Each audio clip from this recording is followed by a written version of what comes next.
Yes, people, welcome back to Subbed Off Early. This is Coach's Corner. Myself, Tez, aka the Gaffer Tez. And myself, George, a.k.a. Coach Carter.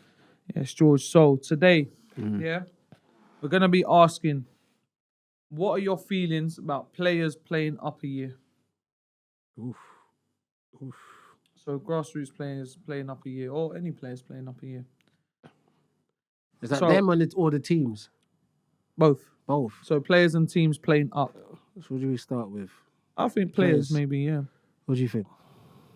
What? You want to go first on this one? I think we're going to agree on some points here, Yeah. but I think we're going to be different on some points here as well. Which is good. Now you can start. You start. Me personally, in terms of players, remember, Tez, we can only go off our experience. Every club's different. From us, our experience, we don't really play players up individually, up age groups, for the simple fact that my mindset has always been, if you're good enough to play up, you should be playing academy football for your age group. That's just my thinking in terms of how you run our program. So that should be really your kind of aim if you're going to play year up anyway.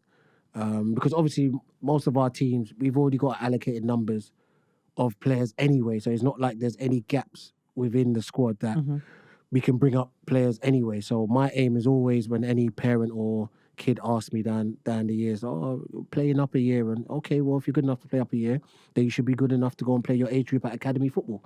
That should be your aim if that's what it is. So for me, it's really, I don't think it's happened at our club, you know. Like when I think about all these, You I never don't played think it's happened. I can remember a couple. That Keeper. we played up. Yeah, keeper. Oh yeah, keepers. Yeah, keepers. You know that position's a bit, Yeah. you know, and stuff like that. But in terms of outfield players, Yeah. like no, it hasn't happened. Anyone that's been good enough on that level has gone on to academy football.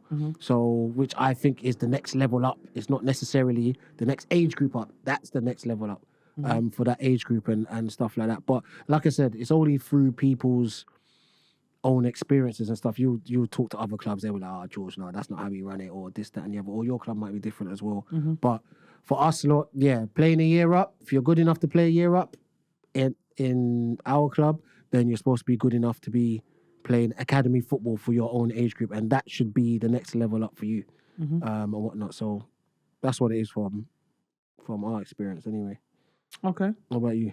So our experience is we do tend to play up quite a few players up until a certain age. So what we try and do is we'll put, depends on numbers as well.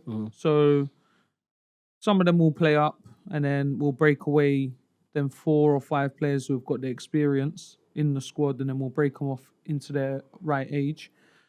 We tend to have a bit of a cut-off period, and I know this is probably one of the questions in like what we're going to speak about, but it's more, we have a cut-off period of, mainly, this is how we've done it every year pretty much, is year 6 and year 7. Okay. So under 11s won't play under 12s, but at under 10 they might play under 11, if that makes sense. Yes, yeah. Because secondary school, primary school, it's a little bit of a difference. Yeah, it's a jump. Yeah, it's a jump. Yeah. Just in their lives as Yeah, well. yeah. They go from being the eldest in the baby school, so now you're in the big school, and now you're the babies again. So, you know, it kind of changes like that. We've had some good experiences.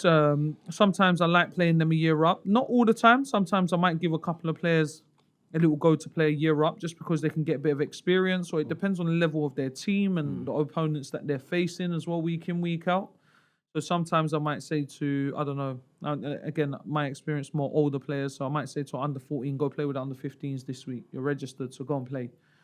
Just so you can see how that team operates now compared to your team, because this group might be weaker than that group, and then you go into that group and you're like, oh, I'm the best in this one, but now I go into this one and I'm actually probably, you know, one of the lowest level players in this group. And sometimes I like to challenge them in that way. So we've had like success stories. People like Michael played up for years. And then when he was playing his own age, because you've got to remember, the older they get, the more certain kids are developing faster as well. So Michael then, when he was playing up, when he was playing his own age group, he just looked incredible. But then it shows, like, it goes back to your point, should be playing academy football, and now he is. Yeah, there you you know, go. Fine. when people were like, "Yo, he's under 15, like, let's bring him in," because he had a few trials and whatever. They were like, "Okay, yeah, it makes sense. Like he needs to play up, got play academy football." So yeah, like sometimes I put a couple of my, like I said, I like to challenge them. I like to see it because sometimes parents might message me and be like, Tez, can you get me an opportunity at a club? Or I'm like, but he's not even smashing it in his own team. Is he the best player in his own team? And then forget the team, he's the best player in the league or one of the top the area? 5, 10. Yeah, like, you know, like, but the reason I don't say the area is because sometimes players might not be from our area. They might be from a different area or whatever it is. But are you the best player in the team, first of all? Second of all, are you the best player in your league? Like, let's look at the players you're playing against. When you come up against tough opponents, are you locking them down or are you going past them or whatever position you play? You know, are you able to move better than these guys? So, for me, I think you've got pros and cons. Like, there's a lot of pros, there's a lot of cons. I think it all depends on teams. What the need is, what the aim is, who you're playing against. There's a lot of factors that come into play, basically. That's what I think. Yeah. And that's on the individual players. Yeah, individual players. Yeah. So that's players-wise. Yeah. Teams-wise, I'll start. Look, it depends again. Like, some teams want to move up and play up a year because they're not getting challenged enough. And I understand that. If you're smoking everyone, you know, in your league, let's say you're in the Prem and you're battering everyone. Yeah, but like by a lot of goals. You know what I mean? And your football and everything it's easy. You know, it's just easy. Every week there's no challenge. You're winning every game 10+0 or whatever it is. The other team are not even your goalkeeper's chilling on the line, having his bottle of water, just shouting at people for no reason. You know, like, if it's that sort, then cool, go up. I would say you can go up and play. But if you're not doing that, then what's the point? Yeah, for me, listen, Ted, just off the back of what you're saying, once again, off my experience, I've gone through 3 separate scenarios in terms of teams. I've had a team that was like round about under 8. Like, I think you remember them in terms of when you realised they were a year down when they were playing against you guys and whatnot. You was like, yo, when I realised when we drew 4-4. Old school. Yeah, old school. I'm saying that you get that. I've had that situation where they're just the football that they're playing and the goals that they're scoring and the wins that they're getting just demands they play a year up. That's just what it is. Then I've had an age group, which you know of, that right now they're under 16s. They've stayed in their age all the way through because of how competitive their age group actually is. They're not actually just they're dominating in a way, but there's other teams on the come up and there's other teams that can any given day give them a real battle. So they've kind of always stayed at their age group. And then I've had that age group's very good. It's very good. I don't think there's many teams that play the year up from that age group. No. Everyone stays at that. You can't. You can't. Like, you're not that. You're not. You're not that age like group. That under 16 age group now. Age group, Like, that was very good. So I've had that scenario. Then I've had the scenario where I've had a team where they've won loads of games, Tez. Football's not great. It's not at the level that I'm looking at, whatnot. But you do find that sometimes with parents, it's more of, we've been winning all these games, George, then we need to go a year up and whatnot. Yeah, but guys, you're winning these games on individual probably brilliance of certain moments in the game.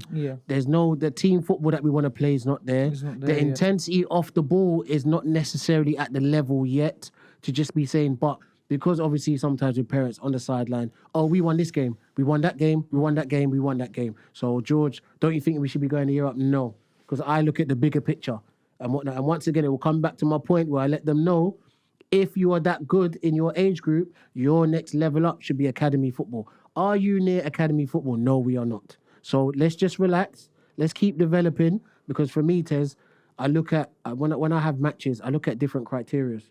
Everyone might base it on just results. I don't base it on results. Results is one tick box.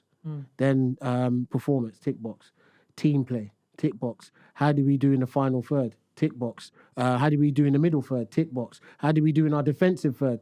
Building up and defending. Tick box. Set pieces. Tick box. Now, everyone might think it's extreme for grassroots and whatnot, but it goes into the whole picture. It's not, we beat a team 5-1. We're developing. we're the best out there. We beat a team 3-0 this year. Oh, we are developing, guys.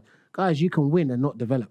Like people don't see this. Yeah. You can win on individual brilliance and stuff like that, but you're not actually developing. It has to come hand in hand. So for me, I've had those 3 scenarios where, like I said, I've had a team where it's undeniable. I've had a team where they don't need to because it's so competitive in their age group. And I've had a team where, yeah, you've had the results, but you ain't necessarily had the development to match it. You ain't had the football to match it and whatnot. Like, even when people watch you, they're not looking at you as, oh, George, why is that team in this age? No, you're not at that level yet, but you're winning games. Yeah. And that's just one criteria of the match day and whatnot. So for me, teams, Tez, it has to be undeniable. But what people have to realize that there's a lot of teams that do play up because coaches want to hide players. Let's get that out right. Let's get that out there. Where they're not of the level to be playing up, but because they don't necessarily want other parents to see other teams, their age group, they just put them a year up. And then when you're getting battered or whatever it is, you got the excuse. You got the excuse. But we're playing the year up though, guys. So they've already built in the excuse. Because me, I don't build that excuse. If we're playing a year up and we think that we're that good, that's how we need to get judged. We're not playing a year up talking about, we got smacked 7-8-0. But guys, we're a year group down. No. You guys said you were good enough to play in this year group. So if you get battered, you're getting judged on that standard. Don't come back with that lame excuse in terms of we're a year younger. We got some kids that are 18 months younger than this age group. No, I don't want to hear that because you're the ones that wanted to put them in that age group that said they can compete in that age group. So for me, there's so many things where it's dependent on the club, the coach, and the mindset of the club and whatnot. Yeah. So that would be my thing. Yeah. And whatnot. So yeah, I agree. I understand. Yeah. I get your points. So it all goes hand in hand for me. Yeah. And I want a lot of people to look at people like Max Dowman. That when he goes and plays against men from 15 years old, he's not shying away. No. There's no excuse. No. Arsenal looking at him right now and going, you're the guy. Yeah. We can put you on. Fans are calling for him to play now in the first team. Yeah. To start. And this is what I'm saying. So, like, when it's like you're, let's say, an under 10, you're playing up a year against under 11, and you've been called up, go and do the same stuff. Otherwise, don't think about academy football. Like you said, and then I said, we had a player that was playing a year up.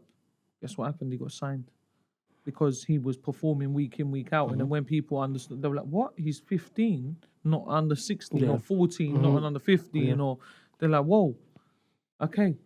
You know what I mean? So you have to shine in them. You can't use that, because then don't go and use the excuse of, but you're playing against bigger boys. But you're playing against, you're playing a year up. Don't use that excuse because you thought they were good enough to do it. Yeah. So once they start getting kicked and roughed around and whatever, because like I said, look, everyone matures at different ages. Their bodies go through a different change. Yep.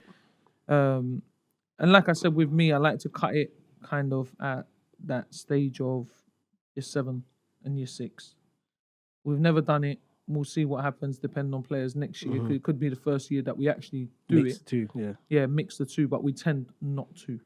You know, so we'll see what happens. But yeah, like there's always challenges. Like I've had a kid, you know him, played 2 years up. Yeah. You took him straight away. You said, "Whoa, he plays 2," but you can see why he plays 2 years up. Yes, you can see. Yeah. Because he even come over to your training session. He was like, "Kid's a character." Yeah. No, on top of just he's a good footballer, the kid is a character. And also for me, once again, can have all that character and all that kind of stuff, but he was knocking on the door of academies. Yeah. Do you know what I'm saying? He's knocking on the door of but this is what I'm saying. So for me, that's about right. Because when you come to your age group, you're showing you're showing the same thing everywhere you're going. Yeah. Basically and whatnot. So you're showing the same quality. And that's why you're getting called up by all these places. There you go. Like even our girl, she played the year up. And, you know, now it's looking like she's getting a contract. What, Mark? Under 11. What, the one I scouted? Yeah. That's what I'm saying, guys. Scouted her. I saw her talent. and now she's getting signed. I'll tell you off camera, but you better be careful, boy. You lot better act fast because someone else is on the. Everyone's always on the prowl. Man. Yeah, man. Listen, I've done my job. Someone saw her and said, "Yo, listen, she's in the building. I got her in the building at a club, and it's up to them to get her to sign the paperwork. But she's a good player. Nah, she is. She's a good player, man. Listen, when the first time I saw her, I said to Mum 3 years ago, I said, "Mum, don't worry about her. Yeah. Just let her enjoy and play." She's a good player, man. And she played up a year, so she was always playing against tougher and stronger boys. But she's just on a mad one, like the way she plays, the way she carries herself, confidence.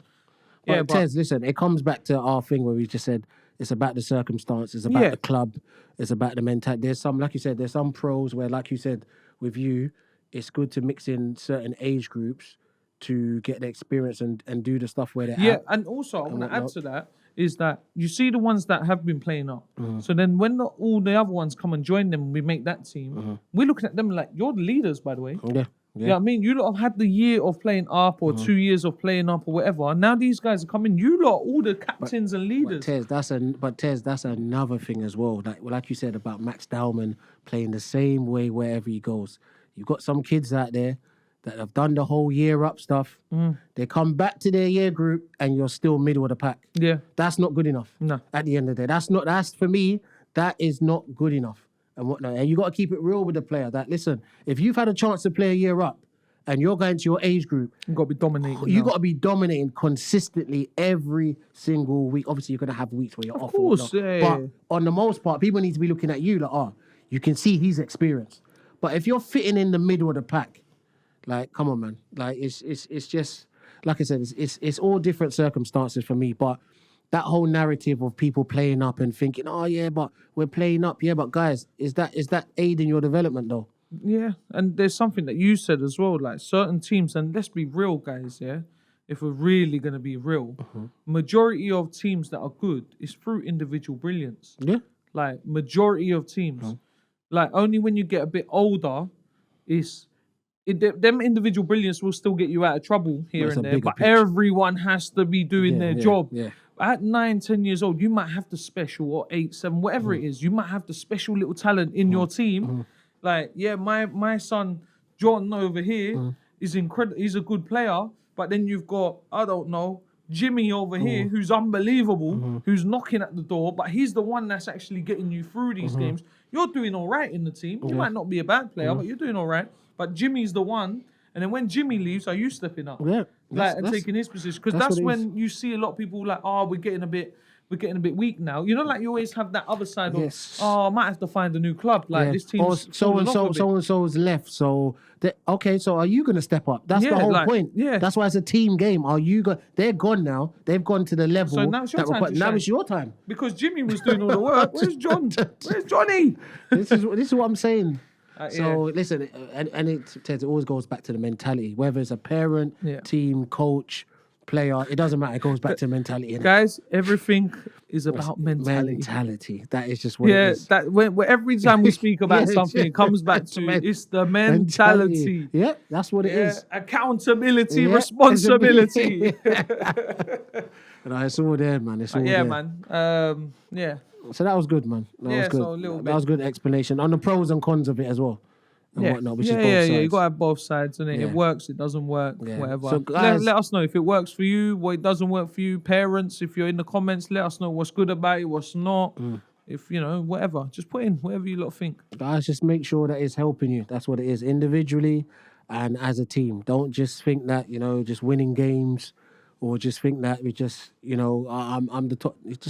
Just look at the bigger picture. That's what I'm trying to say. Look at the bigger picture before you start making conclusions as to what needs to happen next.